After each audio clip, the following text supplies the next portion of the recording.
Irapuit, Selim, Fulmen, Septemque, Tyrannis.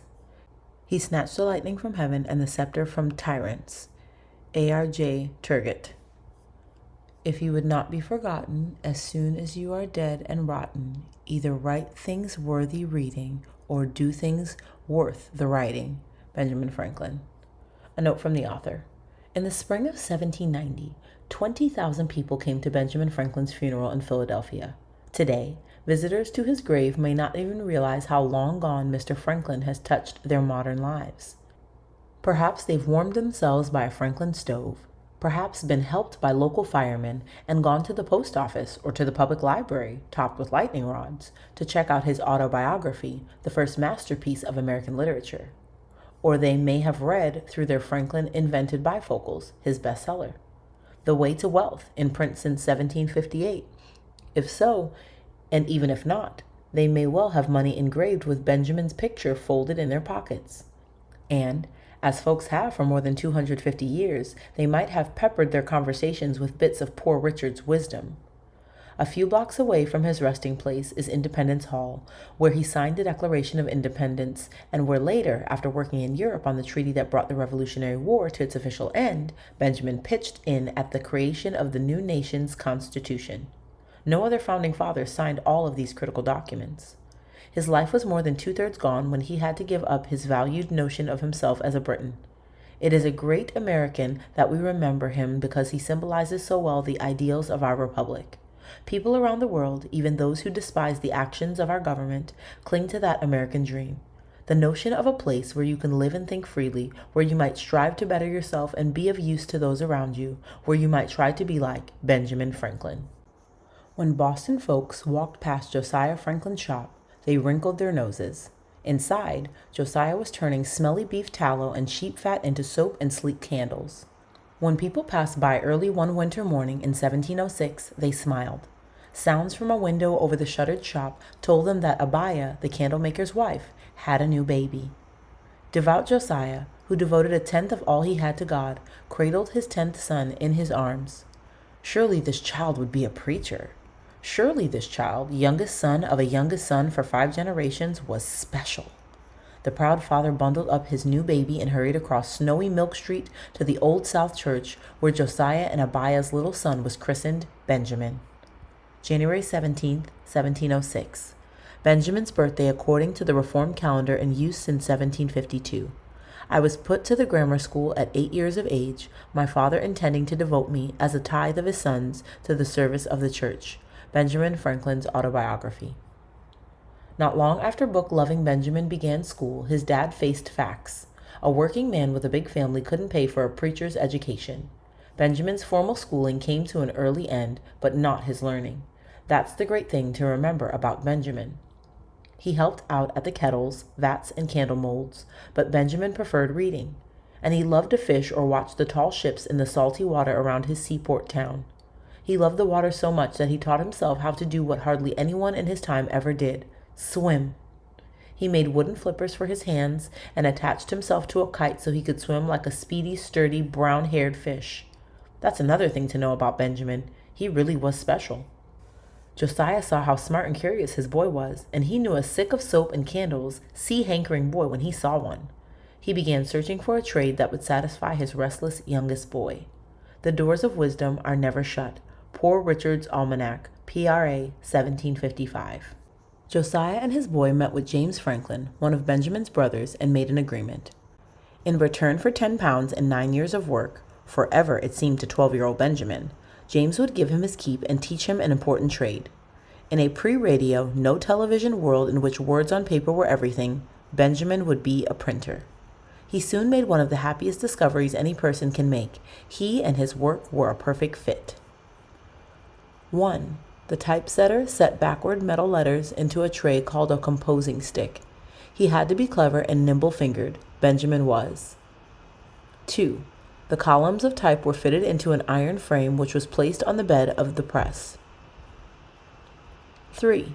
The beater used wood and leather balls to put ink made of soot and varnish on the type.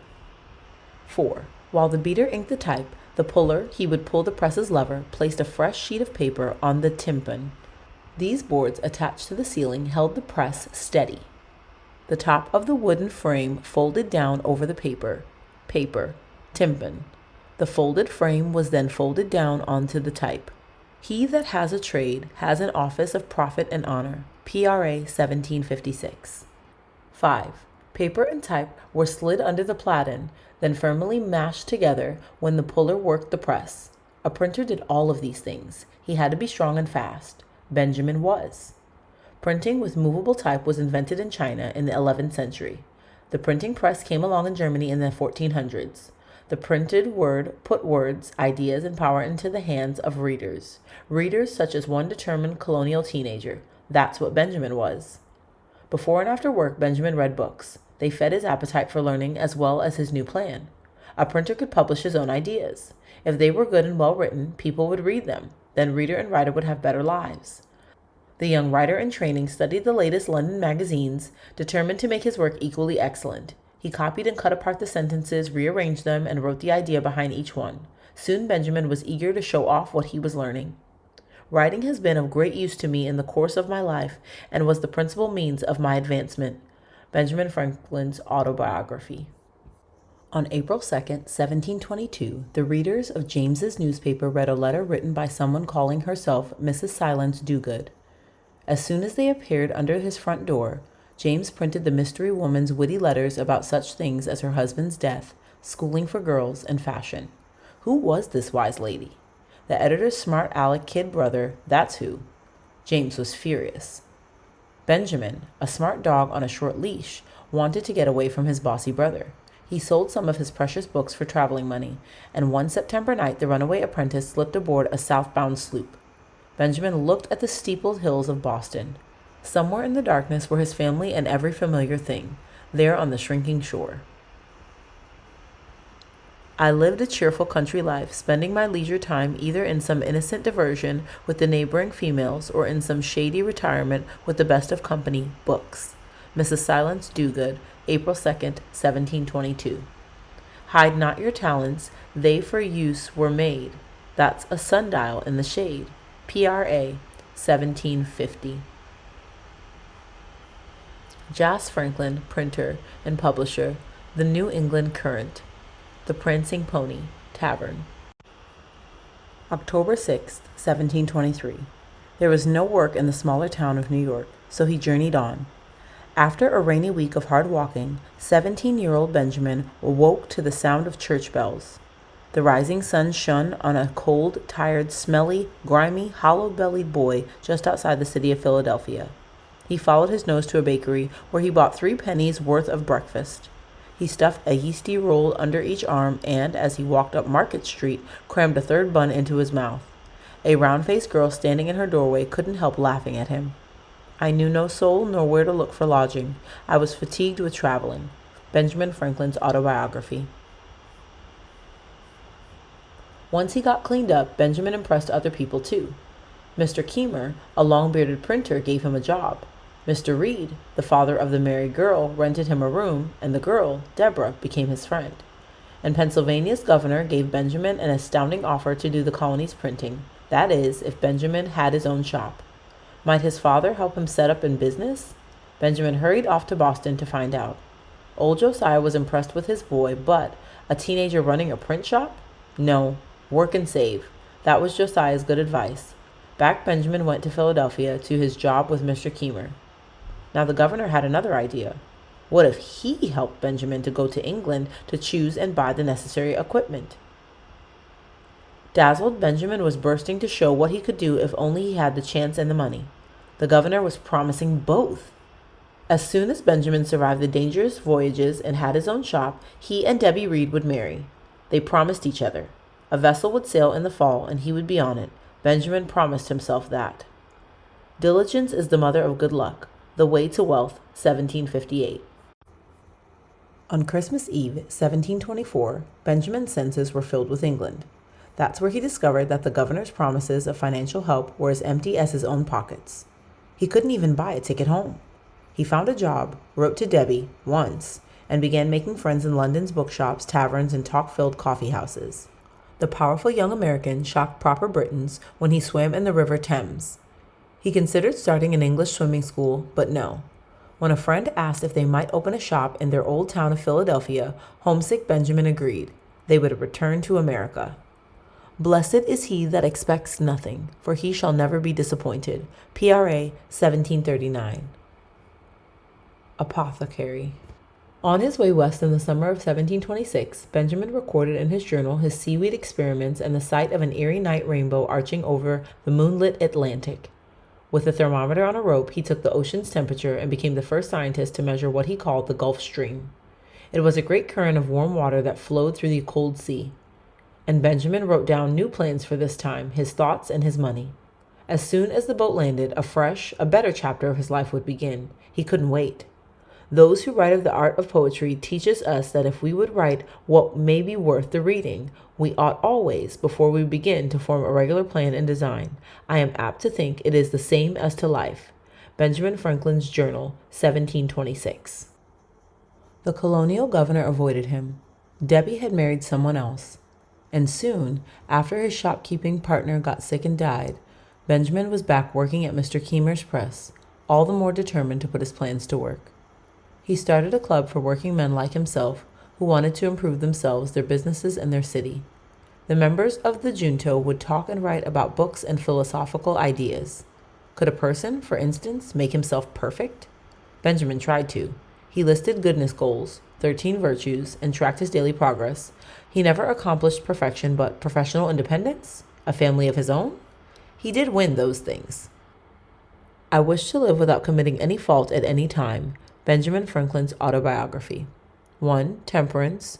2. Silence. 3. Order. 4. Resolution. 5. Frugality. 6. Industry. 7. Sincerity. 8. Justice. 9. Moderation. 10. Cleanliness. 11. Tranquility. 12. Chastity. 13. Humility. By practicing his virtues, especially industry, working hard, and frugality, saving money, and with luck and a junto friend's help, 24-year-old Benjamin did at last, in July 1730, become the owner of his own print shop and editor of his own newspaper. Less than 2 months later, he mended an old, broken promise when he and Deborah Reed, whose mean, rascally first husband had left the country, revived their old affection for each other.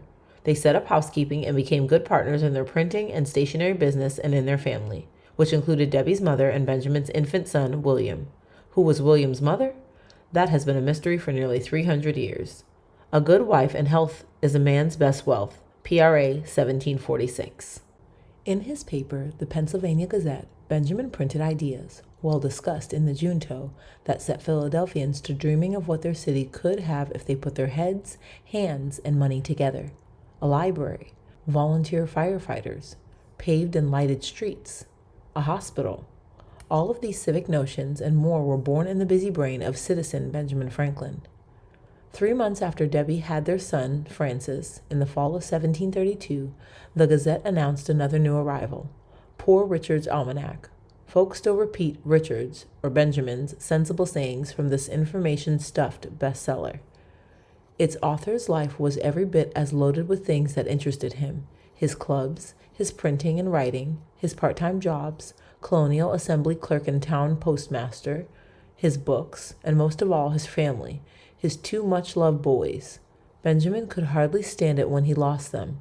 Smallpox killed 4-year-old Frankie, and years later a revolution would rob him of William.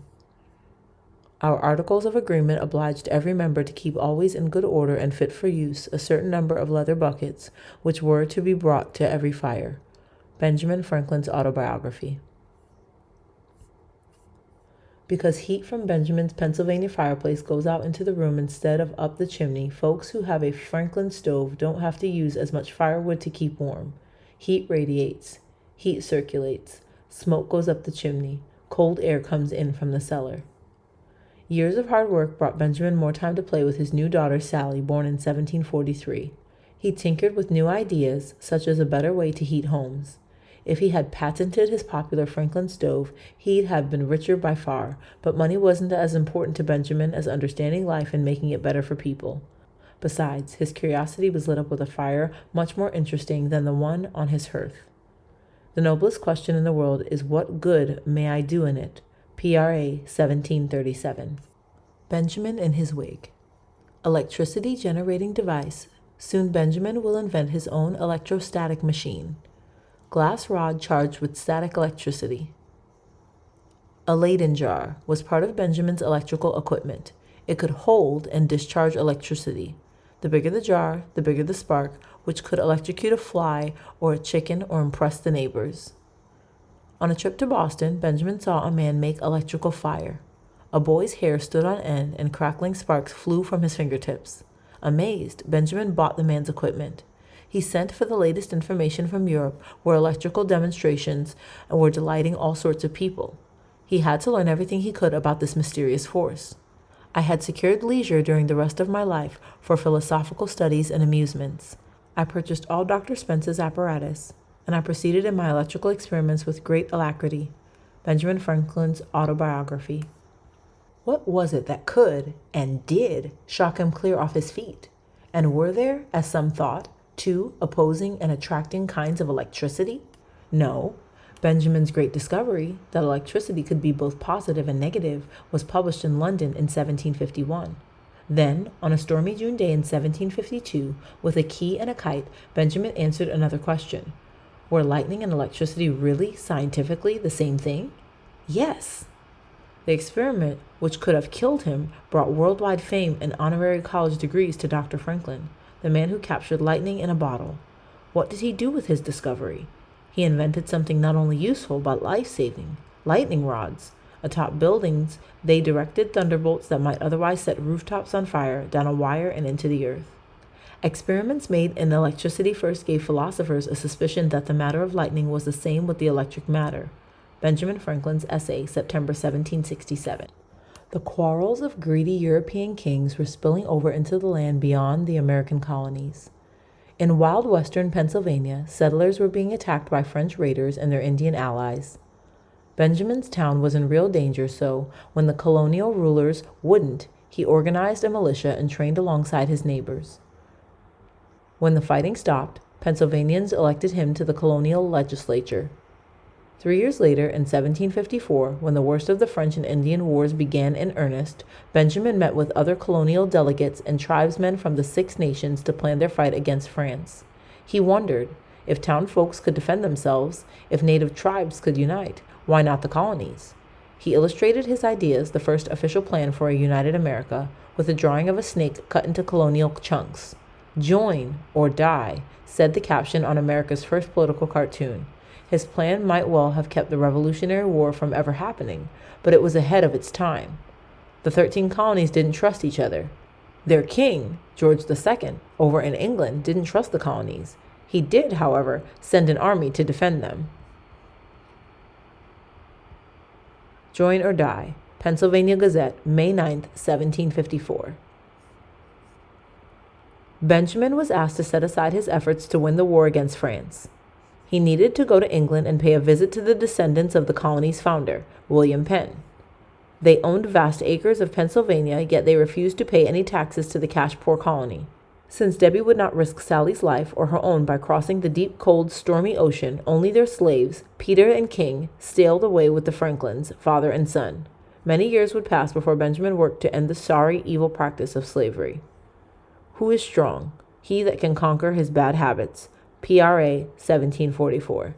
In July 1757, 51-year-old Benjamin, former stranded teenager, was a great scientist and unofficial colonial ambassador. His longtime pen pals introduced him to worldly people who shared his love of talk and good books. He visited other parts of Europe, but Benjamin loved London, the foggy center of the 18th century superpower. He was proud of his English heritage and of America, where a person had a fair chance to improve himself, as he had done. Most Londoners were poor, stuck in hard lives occasionally brightened by fairs, preachers, puppet shows, cockfights, and glimpses of rich folks, such as the famous Dr. Franklin.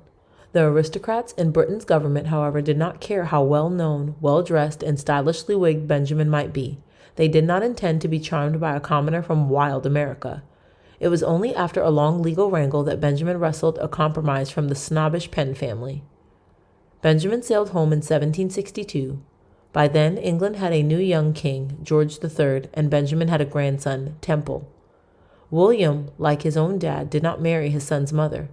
Eventually, though, by the time Benjamin returned to London in 1764, William did have a bride and a new job, Royal Governor of New Jersey. And by then, the king and his 13 American colonies were beginning to get on each other's nerves. It had cost plenty to drive France out of America, so the British demanded that the Americans, British citizens with no official say in the royal legislature, buy a small tax stamp for all of their necessary papers. More hateful taxes on tea, among other things, followed. The prideful misunderstandings they caused on both sides of the Atlantic poisoned Benjamin's dream of an ocean-divided empire of equals. I set out immediately with my son for London, and we only stopped a little by the way to view Stonehenge on Salisbury Plain. Benjamin Franklin's autobiography. Dost thou love life? Then do not squander time, for that's the stuff life is made of. PRA 1746.